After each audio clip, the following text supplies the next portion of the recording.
Mi nombre es Laura Gazzotti, mis amigos me dicen Lau. Soy argentina, me crié en un pueblito, viví ahí hasta los 17 años, que fui a estudiar a Buenos Aires. 11 años después fui a vivir a Ecuador por 6 años. Después estuve viviendo en Perú. En esa época hice toda mi carrera profesional vinculada a la educación no formal. Y por una circunstancia personal vine a vivir a Helsinki en el año 2003. En unos meses, muy pronto, entré a la Universidad de Helsinki a hacer una maestría en estudios latinoamericanos que reflexionaba mi experiencia en Ecuador. Yo vengo de un pueblito que en ese momento tenía 33.000 habitantes. Entonces, cuando yo llego a Helsinki en el 2003, mi sensación era, wow, una capital europea. Nunca antes había estado en Europa. La sensación fue que estaba en mi pueblo. Me iba a la panadería a hacer las compras y a buscar el kilo de pan y me olvidaba la bicicleta en la panadería, volví a mi casa y a las 6 de la tarde me acordaba, la bici está en la panadería porque no está en mi casa, y ahí estaba. Las ventanas no tenían rejas, la gente saludaba, perdías las cosas, las encontrabas. Yo me sentía que estaba en mi pueblo en los 80. Conocí la nieve por primera vez al año que llegué, el primer invierno, ¿no? Y era una fiesta, yo me sentía una niña.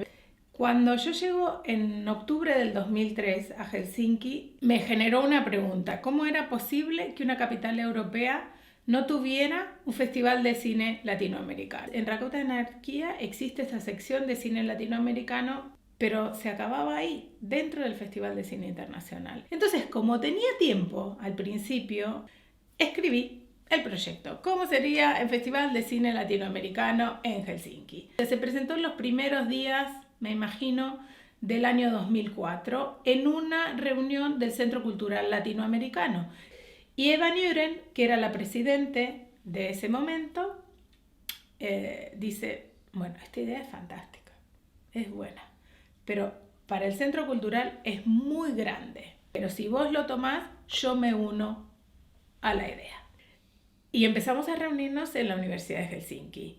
Tuvimos encuentros previos en casas, en esos encuentros se decide el nombre, investigando y encontramos desde la literatura y desde otras expresiones culturales que la cocina era lo que nos une y que el producto que está presente desde nuestros ancestros hasta la actualidad y diversificándose cada día es el maíz.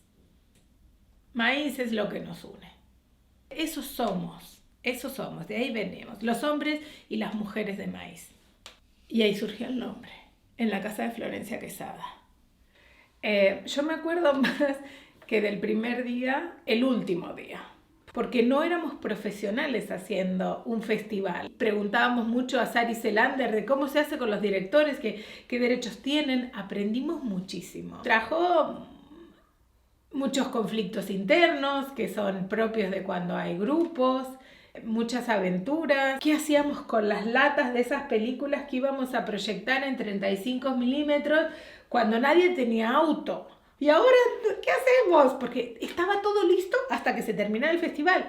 Y la postproducción, el cómo esto sale de acá, dejamos listo Andorra, que fue donde se hizo el festival, nadie lo había pensado.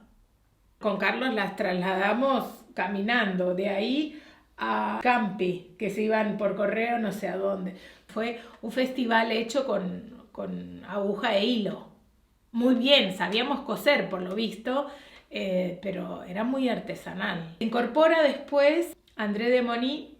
Él era la primera persona que tenía conocimientos previos de cine y André cierra en un momento de la evaluación diciéndonos algo que todavía a mí me suena en la cabeza para este y otros proyectos. Si este festival lo hubiera hecho un equipo de estudiantes de cine o cineastas o productores profesionales, probablemente nunca hubiéramos llegado al primer día.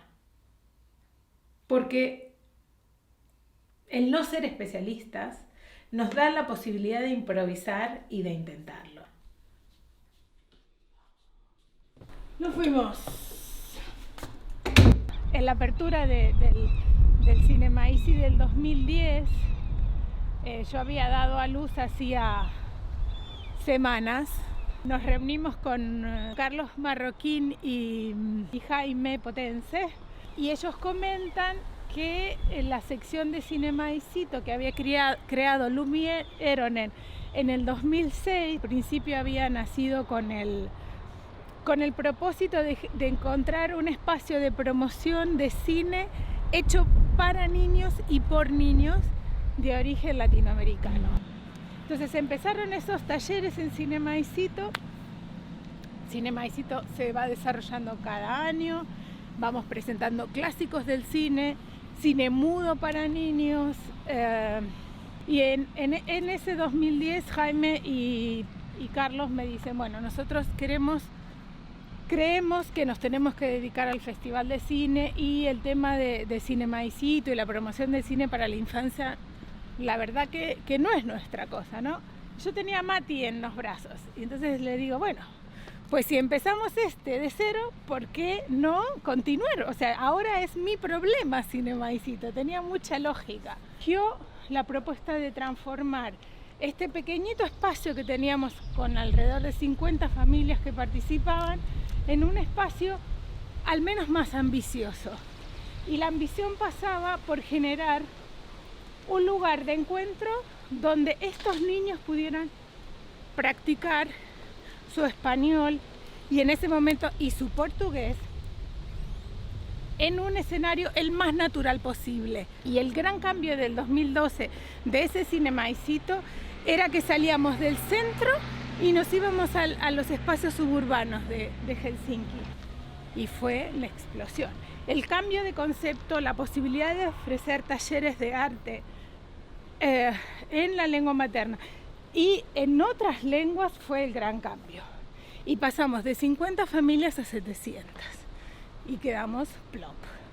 Todo esto se produce en esa transición política fundamental para este país, porque cómo va a determinar nuestro futuro, que es la aparición de la extrema derecha en el gobierno y en las calles, el vecindario.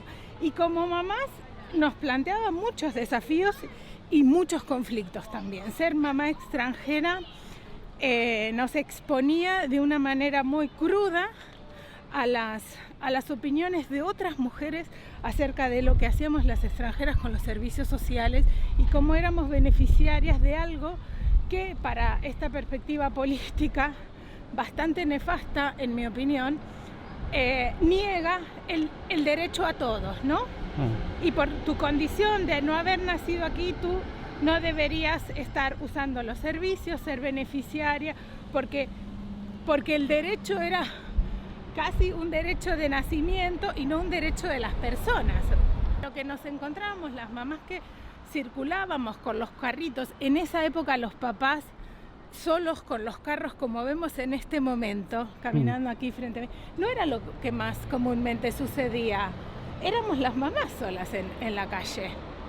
O sea, ver a este señor como va circulando ahora es bastante normal ahora, porque han habido cambios en las leyes, han habido cambios en la actitud de las personas y en las responsabilidades de las parejas también.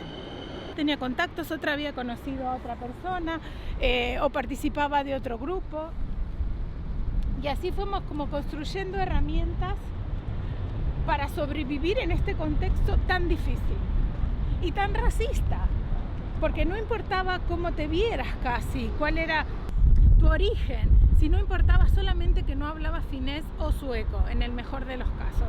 Pero si estos niños sufrían porque teníamos que hablar bajito en el transporte público para que nadie se diera cuenta que hablábamos otra lengua, bueno, estábamos en un conflicto. Entonces la lengua se transforma en un factor determinante, la comunicación y los espacios de encuentro para dialogar, para conocer, para hacerse amigos. Era tiempo de volar. Sí. Entonces tuvimos una reunión con Jaime y donde planteamos la situación y que le contábamos de que, bueno, creíamos que lo que mejor podíamos hacer era levantar vuelo y hacer camino propio. Y Jaime dijo, sí, está clarísimo.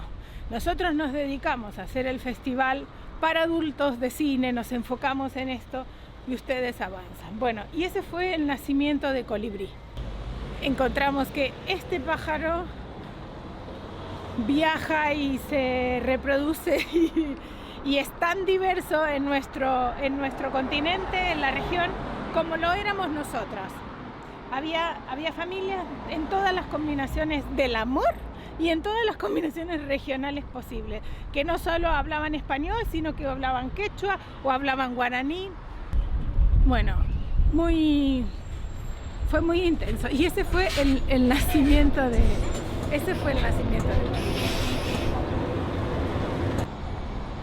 Y aquí estamos llegando a la nueva versión de la biblioteca de no graduados de la Universidad de Helsinki, que fue nuestro centro de operaciones de Cinema Easy durante los primeros 3 años.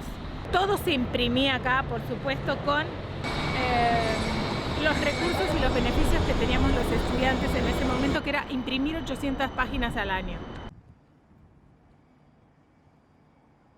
Bueno, Alexandria, la biblioteca de no graduados de la Universidad de Helsinki, y aquí se hicieron las primeras reuniones de voluntarios. Después de se conforma el equipo de coordinación. Entre este edificio y Topilia producíamos el festival.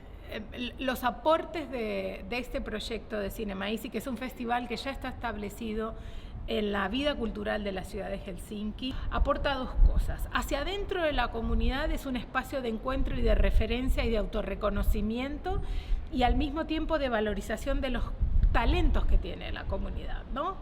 Y pregunta, ¿qué tiene que aprender la sociedad finlandesa de lo que ofrece Latinoamérica? Cinema Easy aporta a la comunidad en general una perspectiva diversa de cómo vivir y de cómo ver el mundo. Nosotros tenemos mucha capacidad de improvisación, tomamos riesgos, el sentido de red y solidaridad funciona de otra manera, la concepción de familia es diferente, la concepción de amistad es diferente. Y creo que en esas diferencias y en esos encuentros se generan cosas nuevas, espacios seguros donde cada uno con lo que tiene se siente confortable y puede interactuar sin violentarse y sin entender que el otro es mi enemigo o es la persona que me viene a quitar algún tesoro que en algún momento se cultivó. Quería solo comentar, es que intentamos entrar aquí en el edificio, pero no se pudo por el coronavirus, pero no podemos entrar en la biblioteca. Bueno, nos seguimos adaptando y seguimos encontrando las maneras de continuar creando y generando cosas igual en estas circunstancias. Nos sobra talento y caradurez a veces también. Muchísimas gracias.